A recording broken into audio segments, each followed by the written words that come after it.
오늘은 출애굽기 3장 1절로 5절 본문의 말씀으로 뇌가 선 곳은 거룩한 땅이니 라는 제목으로 함께 말씀을 드립니다. 뇌가 선 곳은 거룩한 땅이다, 이런 뜻입니다. 오늘 여러분이 두 발을 딛고 선 땅은 어떻게 마음이 드십니까? 할렐루야. 그래요. 늘 우리는 어느 곳에 있든지 내가 선 자리가 여호와의 정하신 자리다, 하나님의 뜻이 있는 자리다, 너의 선 자리는 거룩한 땅이다. 오늘도 주의 음성으로 듣는 저와 여러분 되기를 축복합니다. 오늘 모세는 하나님의 부름을 받습니다. 그가 40년 동안 이 미디안 광야에서 목동으로 살아갑니다. 그렇죠? 이제 그의 나이가 은 80이 되었습니다. 사실은 이제 뭔가를 시작할 나이가 아니고요, 이제 인생을 마무리해야 될 나이인데 하나님이 그에게 나타나셔서 너는 이제 애굽으로 돌아가서 너의 민족을 구원하여라 말합니다. 사실 모세에게는 너무도 놀라운 말씀이지요. 이제 그는 나는 이제 40년 동안 이곳에서 정말 잊혀져 갔고, 또 나는 이제 나이가 들어서 이제 정말 힘이 없는 연약한 사람이라고 생각하는데, 하나님은 그에게 모세야, 너의 선 곳은 거룩한 땅이다. 우리가 거룩하다는 말은 말입니다, 어떤 상태의 문제를 말하는 게 아니에요. 우리는 지금까지 자꾸만 거룩하다고 하면 내가 좀 더 깨끗한 사람이구나, 내가 좀 더 나은 사람이구나 라고 생각해요. 그러나 우리 성경에서 말하는 거룩함이라는 것은 우리의 상태를 말하는 게 아니고 우리가 하나님 앞에 가지고 있는 목적을 말할 때 거룩하다 그래요. 오늘 하나님이 모세에게도 모세야, 너의 선 이 땅, 이 광야는 거룩한 땅이다. 여러분, 지난 40년 모세가 이 미디안 광야에 살면서 그런 생각했겠습니까? 아니지요. 그는 도망을 와서 숨어 사는 곳이 미디안 광야거든요. 그런데 하나님이 그 땅이 하나님의 목적이 있다, 이렇게 말하는 거예요. 사실 모세는 지난 40년 미디안 광야에서 살면서 아들 둘을 낳았는데 그 첫째 아들의 이름이 게르솜이라 그랬어요. 그죠? 게르솜. 게르솜이란 이름의 뜻은 나그네다, 이런 뜻입니다. 그러니까 그게 모세의 마음을 나타내고 있거든요. 나는 이 미디안 광야에서 정말 나그네처럼 정처 없이 떠돌고 있다, 이런 뜻입니다. 그러니까 자기 인생은 그냥 흘러가는 인생이다. 여러분, 찬송가에도 있지 않아요? 인생은 나그네 길, 어디서 왔다가 어디로 가느냐. 찬송가 아닌가요? 구름이 흘러가듯 떠도러 가는 길에 정일랑 두지 말자, 막 곡조가 흥얼거리시죠, 여러분. 그죠? 지금 여러분, 우리 인생은 나그네 길이 아니라 순례자의 길입니다. 우리는 목적을 향해 가는 길이에요. 그죠? 세상 사람들은 인생이 흘러가는 인생이다, 정처 없이 간다, 정일랑 두지 말라. 아니요, 정을 두셔야 됩니다. 여러분, 소망을 두셔야 됩니다. 우리 인생길은 나그네 길이 아니고 순례자의 길이다, 사명자의 길이다. 우리가 좀 인생이 거룩하다, 내 인생이 정말 가치가 있다고 할 때 우리는 자꾸 무엇으로만 그걸 확인하려고 하느냐면 나의 어떤 뜻이 이루어지는, 또 나의 생각이 이루어지는, 예를 들면 집도 좀 큰 집에 살면 좋고, 또 좀 손에 가진 것도 많았으면 좋고, 또 할 수 있으면 좀 다른 사람보다 높은 위치에 있으면 우리는 그것이 하나님이 우리를 축복하는 것이고 내가 잘 사는 거라고 우리는 생각합니다. 그러나 하나님은 우리 인생 한 사람 한 사람이 그런 인간적인 만족이나 또 우리의 어떤 뜻이 이루어지는 게 아니고요, 그리스도인의 삶의 가장 큰 복은 하나님의 뜻을 따라 사는 인생이라는 거예요. 오늘 모세도 사실은 스스로 생각하건대 나는 실패자라고 사실 생각합니다. 어쩌면 실패자와 같습니다. 그런데 하나님은 너는 실패자가 아니고 사명자다. 너의 선 땅은 거룩한 곳이다. 아멘이시죠?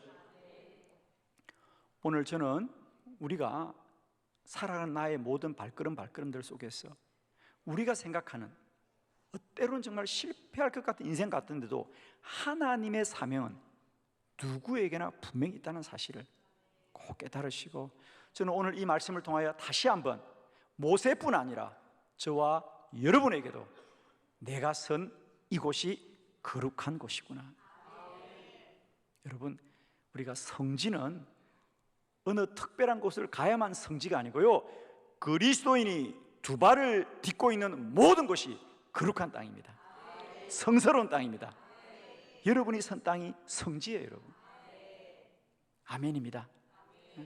오늘 모세가 40년 동안 양을 돌보던 모세의 인생에는 나그네 인생 같고, 나는 이제 실패한 인생 같은 그의 삶에 하나님이 모세야, 너는 나그네가 아니고 순례자고, 너는 실패자가 아니고 사명자라고 하는 하나님의 말씀을 통하여 모세가 어떻게 한 민족을 구원하는 구원자가 되었던지, 우리가 오늘 모세를 통하여 다시 한번 광야 가운데 하나님의 거룩한 뜻을 깨닫는 은혜가 오늘 말씀을 들을 때 저와 여러분에게도 함께 누려지시기를 축원합니다. 여러분, 첫 번째, 광야에서 양떼를 치고 있었습니다. 그렇습니다. 1절 말씀 다 같이 합독합니다. 시작. 모세가 그의 장인 미디안 제사장 이드로의 양떼를 치더니 그 떼를 광야 서쪽으로 인도하여 하나님의 산 호렙에 이르매. 아멘. 자, 여기 중요한 단어 두 단어만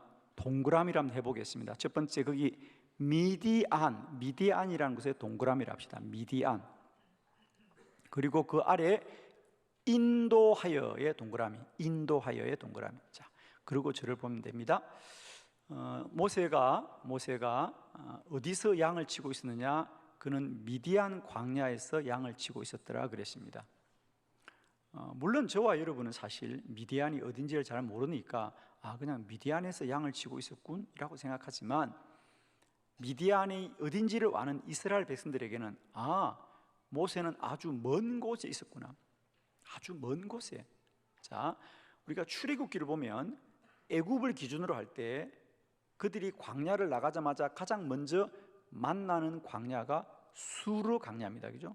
홍해를 건너면 바로 그들이 걷게 되는 광야가 수르 광야입니다.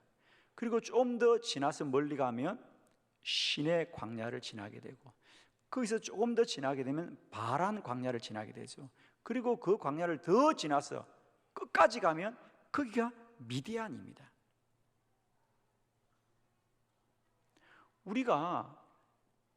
내가 오늘 천안을 갔다 왔다 그러면 가까운 곳을 갔다 왔구나.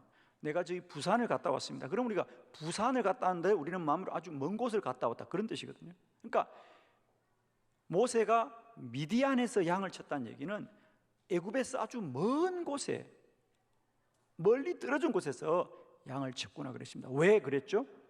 왜 모세는 수르 광야나 시내 광야나 바란 광야가 아니고 미디안 광야에 살았습니까? 그렇습니다. 애굽 사람들을 피하여 숨어 있기 때문이죠.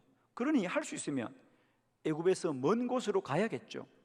그래서 모세는 지금 자신의 몸을 숨기기 위해서 가장 먼 곳 미디안으로 갔습니다. 그런데 모세가 그곳에서 40년을 보내죠. 그러면 우리는 깨닫게 됩니다.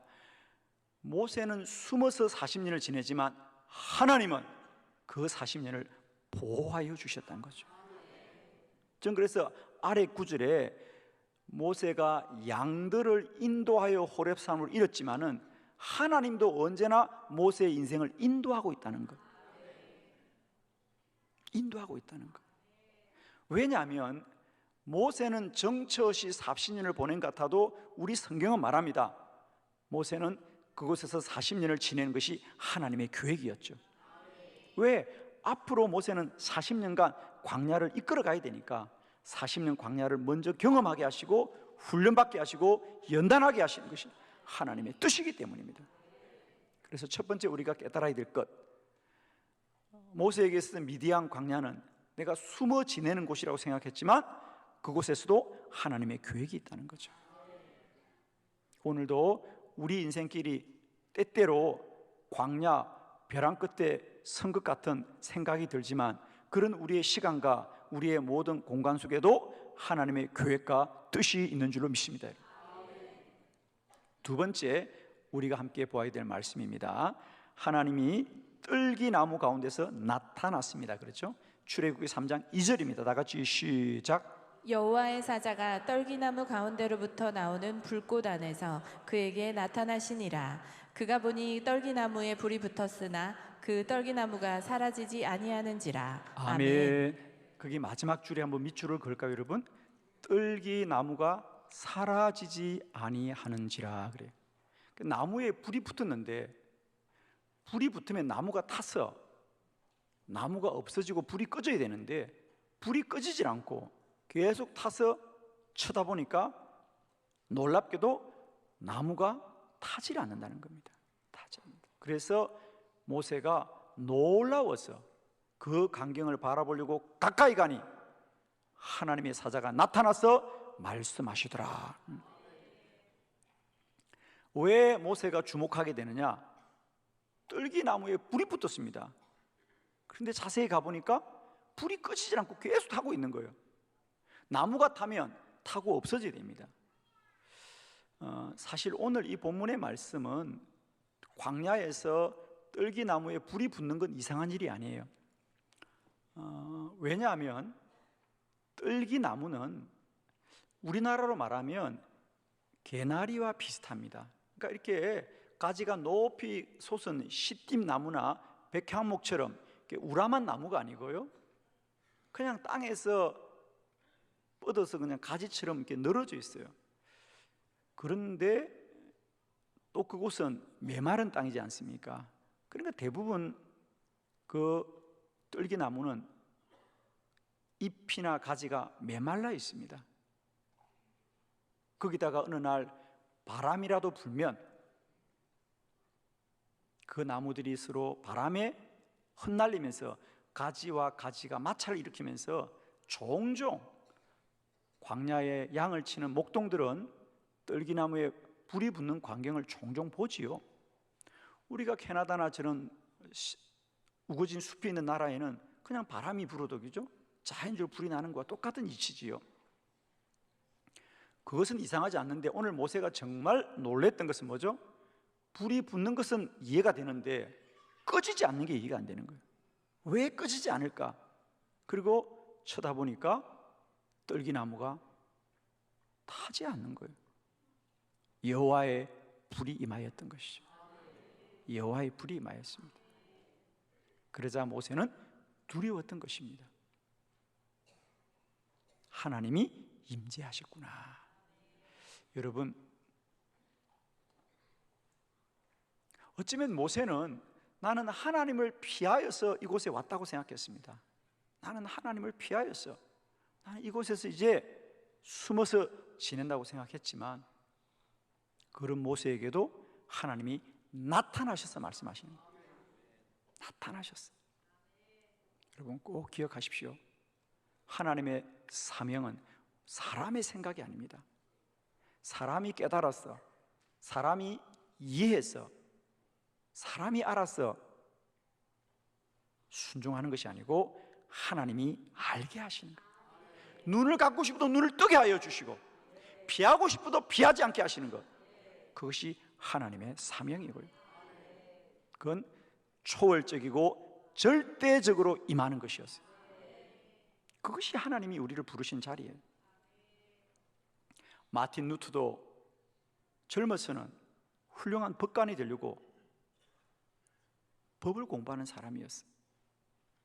늘 하나님의 부름이 있다고 생각은 했지만은 그래도 그는 인간적으로는 법관이 되는 것이 그의 꿈이었어요.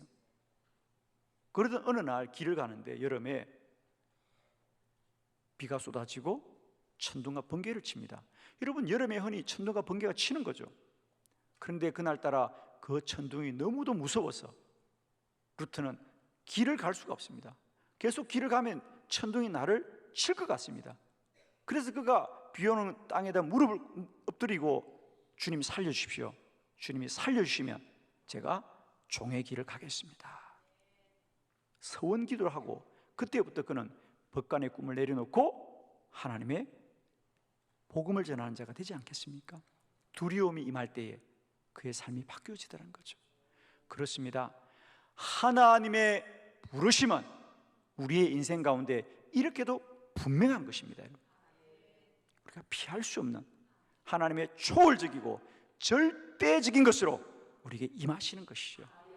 그만큼 하나님의 사명은 너무도 분명한 거예요, 여러분. 그냥 희미하게 이게 하나님의 사명인가 아닌가 이런 고민을 하는 정도가 아닙니다. 하나님의 사명은 너무도 분명하게 오늘도 우리 안에 임하는 줄로 믿습니다. 세 번째, 하나님은 모세의 이름을 불렀습니다. 출애굽기 3장 4절 다 같이 시작. 여호와께서 그가 보려고 돌이켜 오는 것을 보신지라 하나님이 떨기나무 가운데서 그를 불러 이르시되 모세야 모세야 하시매 그가 이르되 내가 여기 있나이다. 아멘.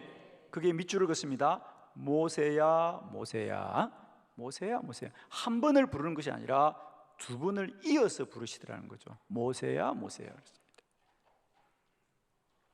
우리 성경에서 하나님이 사람의 이름을 부르는 장면은 아주 많이 있습니다. 뭐 사무엘아, 기드온아 많이 부릅니다, 여러분. 그런데 이름을 반복해서 부르는 때는 특별한 때입니다. 언제입니까? 그것이 아주 다급할 때 두 번을 부르더란 말이죠. 자, 우리 창세기 22장 11절도 한번 볼까요? 아브라함 부를 때 반복합니다. 시작. 여호와의 사자가 하늘에서부터 그를 불러 이르시되 아브라함아 아브라함아 하시는지라 아브라함이 이르되 내가 여기 있나이다 하매 아멘. 아멘. 지금 얼마나 다급합니까? 아브라함은 아들 이삭을 데리고 모리아 산에 올라서 번제를 드리려고 이제 그런 칼을 뽑습니다, 여러분. 그 순간에 하나님이 다급하게 아브라함아 아브라함아 부르십니다. 멈추라고. 여러분, 그 순간 아브라함이 그 말씀을 순종하지 않으면 그는 참으로 안타까웠을 겁니다. 그죠? 얼마나 다급합니까? 또 한번 보시겠습니다. 우리 사도행전 9장 4절이죠. 사도 바울을 어떻게 불렀던지 우리 한번 다 같이 합독합니다. 시작. 땅에 엎드려져 들음에 소리가 있어 이르시되 사울아 사울아 내가 어찌하여 나를 박해하느냐 하시거늘. 아멘. 아멘. 마찬가지입니다. 지금 사울은 이렇게 가면 다메섹의 그리스도인들을 다 붙잡아 올 판이에요. 그래서 하나님이 다급하게 사울아 사울아 어찌하여 너는 나를 박해하느냐 다급하게 부르시는 거죠. 하나님의 부르심은 즉각적인 순종을 요청하고 있다는 거죠. 다급하게 부르는 겁니다. 여러분에게 하나님의 뜻이 깨달아지면 그것은 아는 것으로 머물지 말고 즉각 순종해야 될 일인 줄 믿습니다. 우리는 흔히 이렇게 생각합니다. 하나님의 뜻이 깨달아지지만 지금은 제가 좀 바쁘고 지금은 사정이 안 되니까 내년부터 하겠습니다. 다음에 한 번 더 기회가 있으면 하겠다는데 그건 순종이 아니라 불순종입니다. 그런데 우리는 자꾸만 나는 불순종하지 않는다 생각해요. 여러분은 정말 여러분을 진단해 보십시오. 나는 날마다 때마다 하나님 앞에 순종하는 사람인지 아니면 불순종하는 사람인지 자기 점검이 있어야 돼요. 우리는 아무도 노라고 말하지 않아요. 그냥 그러시오 그래요. 그러시오 그러시오. 이제 그러시오가 아니고 아멘입니다. 그러시오 그러시오. 속을 모르겠어요. 제가 한다는 건지 안 하는 건지 언제 하실는지. 절대로 안 한다는 말은 안 하시죠? 그러시오 그러시오. 절대로 여러분 안 한다는 말 안 하시죠? 여러분, 하나님의 뜻이 깨달아지면 즉각 순종합시다. 하나님이 알게 하시면 그건 급한 겁니다, 여러분. 아멘이십니까? 하나님이 알게 하시면 그건 즉각적 순종이 됩니다. 자, 마지막 네 번째, 애굽으로 가라고 하였더라 그랬습니다. 출애굽기 3장 9절입니다. 다 같이 시작. 이제 가라 이스라엘 자손의 부르짖음이 내게 달하고 애굽 사람이 그들을 괴롭히는 학대도 내가 보았으니. 아멘. 거기 줄을 긋습니다. 이제 가라. 이제 가라. 이제 가라. 지금 모세의 나이가 80살입니다. 모세는 더 이상 꿈도 희망도 없습니다. 이제 내 삶은 여기서 마무리해야 된다고 생각합니다. 내 좋은 시간은 다 지나갔구나, 내 좋은 날들은 다 지나갔구나 하고 생각하는데 하나님은 그냥 가라고 하는 것입니다. 이제 가거라. 이제 뭐죠? 때가 되었다는 겁니다. 이제 가란 말은 때가 되었다는, 그냥 가라는 게 아니고요, 때가 되었다는 거예요. 이제 가거라. 때가 되었다는 겁니다.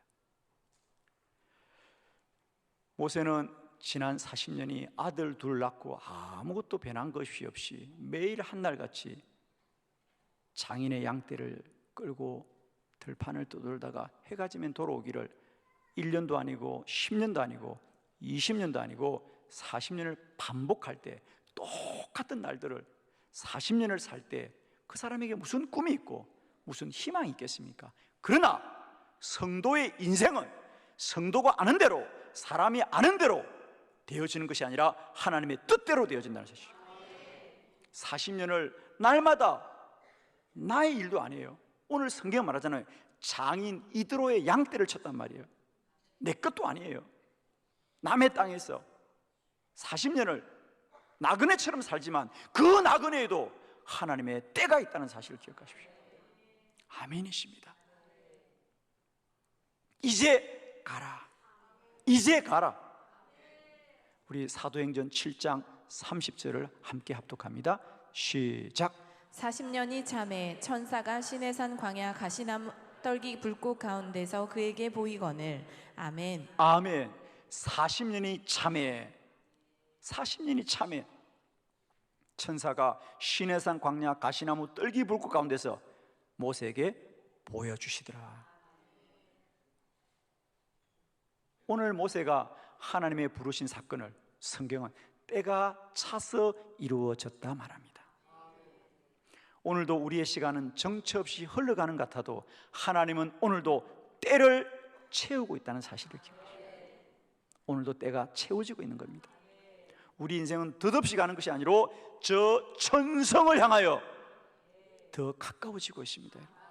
하나님의 때는 오늘도 가까워지고 오늘도 가까워지고 오늘도 가까워지는 거예요.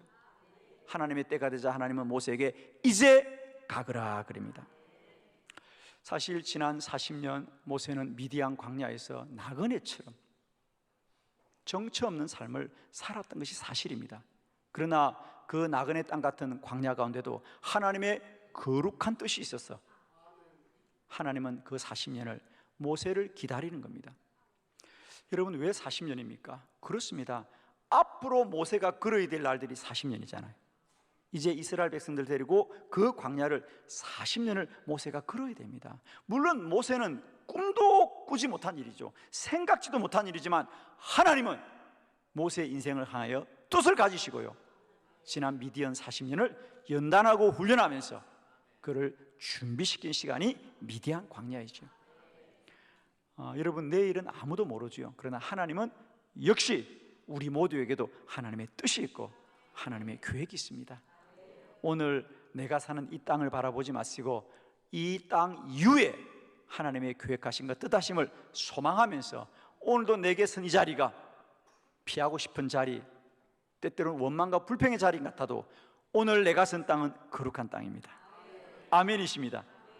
오늘 모세뿐 아니라 저와 여러분의 선 자리, 이곳이 거룩한 땅, 이곳이 성지입니다. 여러분, 다른 사람이 거룩하게 살았던 곳만 성지가 아니고 내가 사는 이 땅도 거룩한 땅이고 성지입니다. 여러분, 내가 선 이 땅이 성지고 지금이 거룩한 시간입니다. 축복하기는 날마다 때마다 미디안 광야를 거룩한 땅으로 변화시키는 믿음의 사람들이 되시기를, 날마다 성스러운 땅에서 하나님의 뜻을 이루어가는 거룩한 주의 백성 되시기를 그리스도 예수의 이름으로 축원합니다.